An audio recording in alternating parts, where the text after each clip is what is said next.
Hi, I'm Ben Ferguson, and welcome to a special Afghanistan edition of your Amac Weekly News. So why is it that the administration is now actually planning to leave Americans behind? Why is the administration refusing to listen to our allies or the commanders on the ground? And why are so few Americans actually getting out of Afghanistan while the Pentagon says, look at the overall number?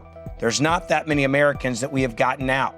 Well, we decide to sit down in a lengthy conversation with our very own Bobby Charles. Your AMAC Weekly News starts right now.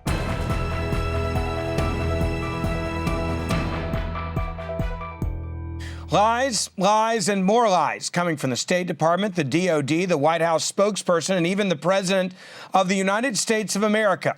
Lies to the Americans behind enemy lines in Afghanistan and the refusal to do whatever it takes to get Americans out. Not only that, we now have a State Department that is just being candid, letting people know that more than likely the majority of Americans that are there in Afghanistan right now will still be there after we pull our troops out. How do we get to this point? Even our allies are now attacking us. Joining me now to talk about this is our very own AMAC national spokesman and former Assistant Secretary of State under Colin Powell, Bobby Charles. Bobby, you look at what's going on now, and I want to read this for everybody that's watching because this just tells you, I think, how sad it is, the state of this country right now. The U.S. Embassy in Afghanistan sent out a, quote, final message to Americans wanting to leave Kabul with government help, and it said to them in this email, American citizens only. This is the final message for American citizens who wish to depart Kabul.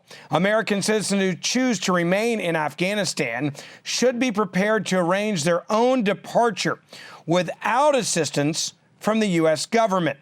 After massive backlash, they recalled the message and said it was a mistake and it wasn't supposed to be sent out. We all know this is exactly what they're planning on doing. And now they're lying to the Americans that are left behind enemy lines. Your thoughts? You know, Ben, I think this is a breathtaking breach of faith with the American people. And to my view, I struggle for words because the lies within the lies are just, they not only compound the pain of people on the ground there, but I think of every American, frankly. I mean, just to start out, planes actually have gotten in and out, but because of the mismanagement of the U.S. government, some of them are leaving empty. Right now, you have, and that's verified in public accounts. You have these promises. These basically what we've done is we've kowtowed to the Taliban and said we're going to leave on the 31st. The problem is we have never in the history of this country intentionally left Americans behind enemy lines. We have never done that. And yesterday I got a report privately that there are Americans in 22 of the 34 provinces. Now, I don't even know how to begin to tell you how horrific that is, because the Taliban have a record. There's not a single word they say that we should be believing. They are a terrorist organization. They are integrated with Al Qaeda, and what they're doing right now is just.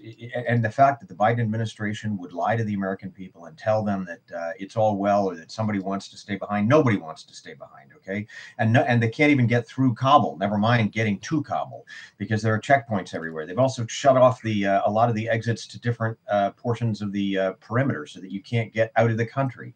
And the propaganda, and it is propaganda, Bobby, coming out of this White House. White House actually said this week that this was a historic movement of people. We've flown more people out than any other movement in history of this country, and in the history of the United States of America and the world, they claimed. And then immediately they get angry if you say that Americans are going to be left behind. 24 hours later, they contradict that and they say, well, yes, there will probably be Americans that will be left behind because we have to get out at all costs by August the 31st. And the president has told us we have to get out by August the 31st. So in other words, if you're stuck now and the gates are locked and closed down as of the time that we are doing this show right now, we know that the gates are locked to the airport. We know that ISIS is around the airport. We know that Americans have been told to not go to the airport. You have no option unless America comes and gets you, from what we understand, to get out of the country. And yet this administration says you're on your own in just a few more days. Yeah, no, Ben, it is horrific. It is unconscionable. And I run out of words in order to express my revulsion at what we're witnessing here. It's really to a point where not only I mean, the British, for example, have said they are not going to do anything with us militarily here forward under the Biden administration because the lack of faith, good faith in interacting with us.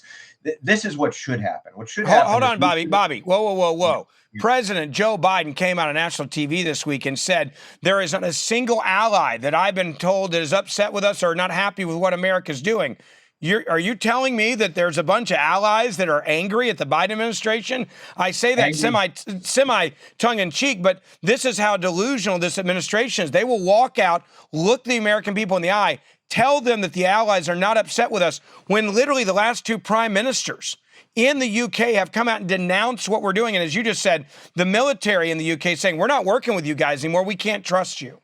Yeah, it is a horrific environment, and you're absolutely right. The allies are outraged at us, and to go out there publicly and say the kinds of things they're saying Americans are not stranded in Kabul, saying that they can still get out, saying that the allies are with us, it's just a pile of lies. I'll tell you right now what should be happening, Ben.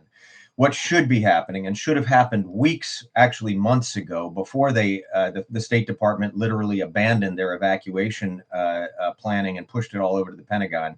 What should have happened is we should have had a UN resolution out. We should have had threats to the Taliban privately. We should have told them, we're going to have strike packages on you if you don't let us take all the time we need to get out. We should have convinced them that it's also in their own self-interest, but beyond their self-interest, we should have had Pakistan leaning on them. We should have had emissaries to China and to Russia reinforcing that humanitarian carnage is not something anybody should be in favor of. And frankly, here's the last one, and we should be doing this right now. We have more than half a dozen B-52s in Guam. We should take those B-52s and put them in Diego Garcia. We should put with them KC-135s, refueling tankers. We should arm them to the teeth. We should make it crystal clear. By the way, backfilling the ones in Guam from ones here in the continental United States so China gets no good ideas. Okay, and we should make it crystal clear. The Taliban will let us have all the time we need to get all the Americans and all the SIV visas out of that country, or we will drop bombs from B-52s and we will change their life forever. Did you ever think you would see a day in this country? And obviously, we're doing a special edition of your Amac Weekly News right now, and I hope everybody watching will share this right now and hit that share button so more people see what's really going on the ground. But did you ever imagine a day where the President of the United States of America is being dictated to by the Taliban? The Taliban is literally telling Joe Biden what to do, how high to jump, and he's doing it. Yeah, it's... Ben, again, I no. The answer is no. And I'm going to tell you, we should be taking no instruction from anybody, never mind a terrorist organization. I'm aghast at what this White House has done. The question is not how many people you've put on planes, it's how many people you leave behind. And I will just tell you, we've got 20,000 SIV visas. They put 4 State Department employees on those visas weeks ago. That's the people that spent at least 2 years working for our military and for us. And we promised them under no circumstances will we allow the Taliban to take it out on you. We're going to leave virtually all of them there. Okay, we've pulled out some, but very few relative to the total number. Well, and remember, the Taliban has said now no Afghans are going to leave the country. That's what they've said. They've said that plays over. So if you're an Afghan and you think you're going to go to the airport and we're going to let you leave Afghanistan because you worked with Americans, that will never happen. And it doesn't seem like the White House is going to push back on that. But even something else that I think is more shocking, the Pentagon is refusing to give us a real-time number of how many Americans have been evacuated from Afghanistan. We now know from internal cables that it's less than 5,000 at the time that you and I are recording this. And that means there could easily be 10, 15,000 Americans that are left behind enemy lines. And they keep saying over and over again, well, we've had a total number of X that's been evacuated. At this point, I want to know how many Americans have been evacuated, and they will not give us a straight answer. So 2 very hard facts that everybody should understand. There's a form called an F-77. It said, as of about 2 weeks ago, that there were between 15,000 and 40,000 Americans inside Afghanistan. Those are contractors, those are religious groups, those are NGOs, those are employees, those are diplomats. Okay, bottom line is those people, any of those people, none of those people want to stay in that country. Okay, so our obligation would be to stay until as many nights and days are required to get them out of there. And the second thing is you have to deal with the Taliban with force. I'm sorry, it's the only thing they understand. Pretty please and on one knee doesn't do it. Okay, so what you have to do is you have to say, we have F-18 strike packages, we have B-52 strike packages, we will decapitate your entire organization if you don't sit down, shut up, and let us get our people out of here. Okay, in the end, it's almost a bribe of saying, let's be clear, you guys want to run this country and you don't want to have mass casualties when you're trying to set up running this country, then you better clear out of the streets. You better get the hell away from the airports. You better keep ISIS and Al-Qaeda away from us. And we are going to go out and get every American and every person we want to get out of the country. And if you lay a finger on any of these people, we will blow up all of these targets, all of these bases, all of these Humvees, all of this equipment that we left behind that you guys have taken from, the Afghan military that is our tax dollars. We have not made one, from what we understand, and again, this is coming from leaks in the intelligence community, we have not made one single threat, apparently the Taliban. Even the CIA director, when he met with the Taliban face-to-face in Afghanistan this week, from what we've been told, from what's been leaked, not a single threat was made against the Taliban to get out of our way. Look, you only ever negotiate to success from strength, okay? You don't ever negotiate to success from fear.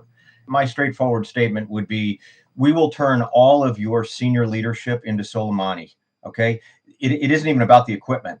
If you want to preserve a structure, an organization, you will get out of the way and you will let us finish this mission and we will let us protect our people, okay? I don't understand why any president, under any circumstances, or frankly, any Democrat or any Republican would ever want anything but full rescue of all Americans, and particularly where this is well within our range. This is just a matter of getting airplanes in and out. Okay, and helicopters for if you want to do sweeps for search and rescue and pull people in from those other provinces. Okay, because they don't really have any roads in Afghanistan. End of the day, this is a national security disaster because we're literally blowing the credibility of the United States for decades. We're also putting ourselves in a position where we are going to have to witness, I'm sorry to say, bad things happening to Americans and our allies over time that we do not want to see. And Biden bears full responsibility with the Democrats in this Congress for all of this. Last question. Even ABC's Peter Engel has said that this is a humiliation, the likes that our country has not seen in decades, of what we are doing right now, the humiliation of us taking our orders from the Taliban. There seems to be a genuine mental cognitive issue with Joe Biden, even Adam Schiff, who wanted to impeach Donald Trump for just being the president and for one phone call with a foreign leader. And he lied about the dossier, with Donald Trump. I mean, this guy's a bad dude. Even he is now abandoning Joe Biden because I think even they understand how psychotic the president is acting right now, refusing to do the right thing to get the Americans out. Is he a threat to our country? And should we be talking about impeachment? Yes or no? Well, I think that's a very valid question, Ben. I say that because I think this person's mental faculties are definitely fading visibly on national television. It worries me no end, honestly. I'm not saying that it doesn't worry everybody else, but there is a capacity issue here that whether it's the 25th Amendment or some other mechanism, there appears to be a capacity issue here that goes beyond this particular issue. I mean, this is something that's going to be with us for a long time because it is a strategic error of enormous, really epic proportions. But it goes beyond that. This has to do with the way this man is presenting himself as the president of the United States. And unfortunately, I think it's known to our allies, it's known to our adversaries, and it's being witnessed openly and clearly by every American. Just the arrogance and the way that he described himself this week is, I will be right. History will judge me as doing this perfectly, that I was the guy that got us out. He is clearly obsessed with the date of saying, I got us out by September the 11th. And that's going to be a lie, because if you leave Americans behind, you didn't get us out. You left hostages. You left Americans behind for an arbitrary press conference. Bobby, I appreciate your time. Obviously, this special edition of your Amac Weekly News pray for our men and women in uniform. I would say pray for the people around Joe Biden that they can convince him to stop putting us in this situation. Convince him that he can protect Americans, that we can get them out, that we need to extend the deadline of August the 31st, and make sure that this catastrophe does not actually happen and be set in stone. Again, if you're watching this right now, please hit the share button. Thank you for joining us on AMAC Weekly News, and we will see you back here next week for another special episode.